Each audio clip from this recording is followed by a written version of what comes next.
Kaveri issue ಬಹುಶಃ ಸ್ವತಂತ್ರ ಪೂರ್ವದಿಂದನೇ ಪ್ರಾರಂಭ ಆಗಿರ್ತಕ್ಕಂಥದ್ದು ಮತ್ತು tribunal supreme court order finalise ಆಗೋದಕ್ಕಿಂತ ಮುಂಚಿತವಾಗಲೂ ಬರಗಾಲ ಯಾರು ಮುಖ್ಯಮಂತ್ರಿ ಆಯ್ತಾರೆ ನೋಡ್ಕೊಂಡು ಬರಗಾಲ ಬರಲ್ಲ.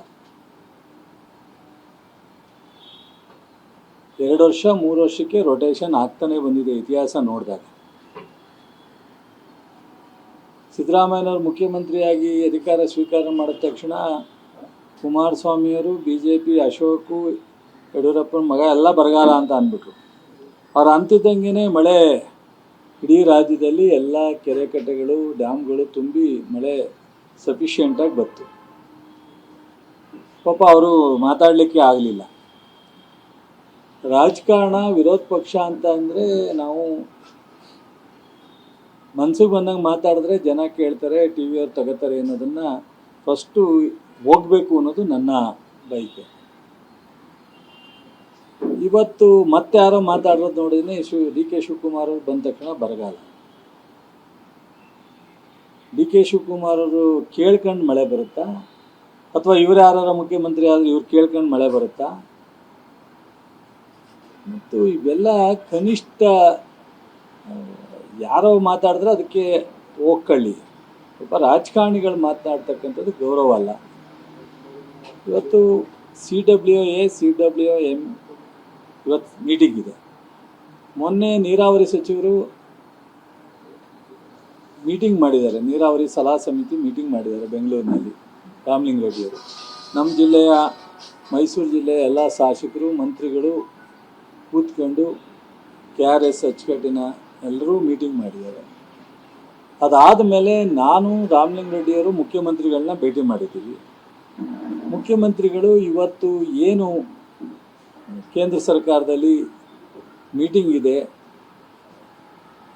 ವಾಟರ್ ಮ್ಯಾನೇಜ್ಮೆಂಟ್ ಕಮಿಟಿ ಮೀಟಿಂಗ್ ಇದೆ,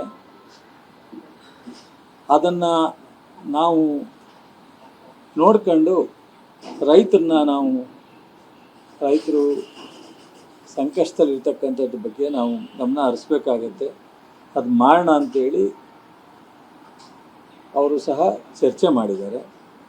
ಇದೆಲ್ಲ ರೈತರಿಗೆ ಗೊತ್ತಿದ್ದೂ ಒಂದು ಕಡೆ ರೈತರು ಆತಂಕದಿಂದ ಅವರು ಪ್ರತಿಭಟನೆ ಮಾಡ್ತಾರೆ ಅಂದರೆ ಅದಕ್ಕೆ ನಾನು ವಿರೋಧ ಅಲ್ಲ. ಬಹುಶಃ ನಾವು ಪ್ರತಿಭಟನೆ ಮಾಡಿದ್ರೆ ಇನ್ನೊಂದು ಸ್ವಲ್ಪ ಸರ್ಕಾರ ಸೀರಿಯಸ್ಸಾಗಿ ಗಂಭೀರವಾಗಿ ತಗೊಳುತ್ತೆ ಅನ್ನೋ ಒಂದು ಭಾವನೆಯಿಂದ ಮಾಡ್ಬೋದು. ಆದರೆ ರಾಜಕಾರಣಿಗಳು ಅವರು ಅಧಿಕಾರ ಮಾಡಿರ್ತಕ್ಕಂಥವರು ಸಹ ಈ ಥರ ಪ್ರತಿಭಟನೆ, TV ಸ್ಟೇಟ್ಮೆಂಟು, ಹೌದು ನೋಡೋಣ 15ನೇ ತಾರೀಕು ಏನು ತೀರ್ಮಾನ ಬರುತ್ತೆ, ಸರ್ಕಾರ ಏನು ತೀರ್ಮಾನ ತಗೊಳುತ್ತೆ, ಅದಾದಮೇಲೆ ನಾವು ವಿಚಾರನ ಮಾತಾಡ್ತೀನಿ ಅಂತ ಹೇಳಿದ್ರೆ ಅದೊಂದು ಗೌರವ. ಅದನ್ನು ಬಿಟ್ಟು ಕುಮಾರಸ್ವಾಮಿಯವರು ಮಾತನಾಡ್ತಾರೆ, ಅಲ್ಲಿ ಸ್ಥಳೀಯ ಮಾಜಿ ಶಾಸಕರುಗಳು ಮಾತನಾಡ್ತಾರೆ. ನನಗೆ ಇವರ ಏನು ಯಾವ ವಿಷಯಕ್ಕೋಸ್ಕರ ಯಾತಕ್ಕೋಸ್ಕರ ಮಾತನಾಡ್ತಾರೆ ಅಂತ ಅರ್ಥ ಆಗಲ್ಲ. ಮತ್ತು ನಮ್ಮ ಮಂಡ್ಯ ಜಿಲ್ಲೆ ಸಂಘಟನೆ ರೈತರಿಗೂ ಸಹ ನಾನು ಒಂದು ವಿನಂತಿ ಮಾಡ್ತೀನಿ.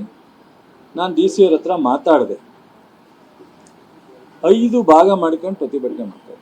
ಒಂದು KRS ಅಲ್ಲಿ, ಒಂದು DC ಆಫೀಸ್ ಮುಂದೆ, ಒಂದು ವಿಶ್ವೇಶ್ವರಯ್ಯ ಸ್ಟ್ಯಾಚ್ಯೂ ಹತ್ರ ಒಂದು ಗುಂಪು, ನ್ಯಾಷನಲ್ ಹೈವೇ ಹತ್ರ ಒಂದು ಗುಂಪು.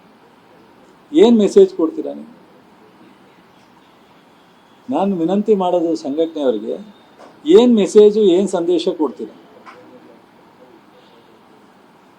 5 ಗುಂಪು ಮಾಡ್ಕೊಂಡು ನೀವು ಪ್ರತಿಭಟನೆಗೆ ಮಾಡಿದ್ರೆ, ನೀವೆಲ್ಲರೂ ರೈತರ ಸಮಸ್ಯೆ ಪರಿಹಾರ, ರೈತರಿಗೆ ನೀರು ಕೊಡಬೇಕು, ಬೆಳೆದಿರತಕ್ಕ ಬೆಳೆ ಹಾಳಾಗ್ತಾ ಇದೆ ಕಬ್ಬು ಅನ್ನೋದಾದರೆ, ಬಹುಶಃ ಎಲ್ರದ್ದು ಒಂದೇ ಉದ್ದೇಶ ಆದರೆ ನೀವು 5 ಕಡೆ ಪ್ರತಿಭಟನೆ ಮಾಡಿದ್ರೆ ಈ ಪ್ರತಿಭಟನೆಯ ಹಿನ್ನೆಲೆ ಏನು ಅನ್ನೋದನ್ನು ನಾವು ಯೋಚನೆ ಮಾಡಬೇಕಾಗುತ್ತಲ್ಲ.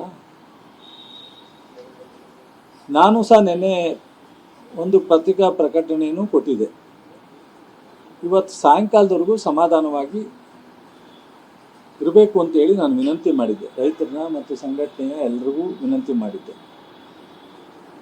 ಇವತ್ತು ಸಾಯಂಕಾಲ ನಾವೇನೇ ತೀರ್ಮಾನ ತಗೋಬೇಕಾದ್ರೂ ಅದು ಕುಡಿಯೋ ನೀರಿನ ಬಿಡೋದಾಗಲಿ, ಕೆರೆ ಕಟ್ಟೆಗಳಿಗೆ ಬಿಡೋದಾಗಲಿ, ಯಾವುದೇ ಥರದಲ್ಲಿ ಬಿಡೋದಾಗಲಿ, ಇವತ್ತು ತೀರ್ಮಾನದ ವಿರುದ್ಧ ಅಥವಾ ಇವತ್ತು ತೀರ್ಮಾನ ಮಾಡೋದಕ್ಕಿಂತ ಮೊದಲೇ ನಾವೇ ಒಂದು ತೀರ್ಮಾನ ತಗೊಂಡಾಗ, ವಿಸ್ತೃತವಾದಂಥ ತೀರ್ಮಾನ ಬಂದಾಗ ಅದರ ಪರಿಣಾಮ ರೈತರಿಗೆ ತೊಂದರೆ ಆಗಬಾರ್ದು.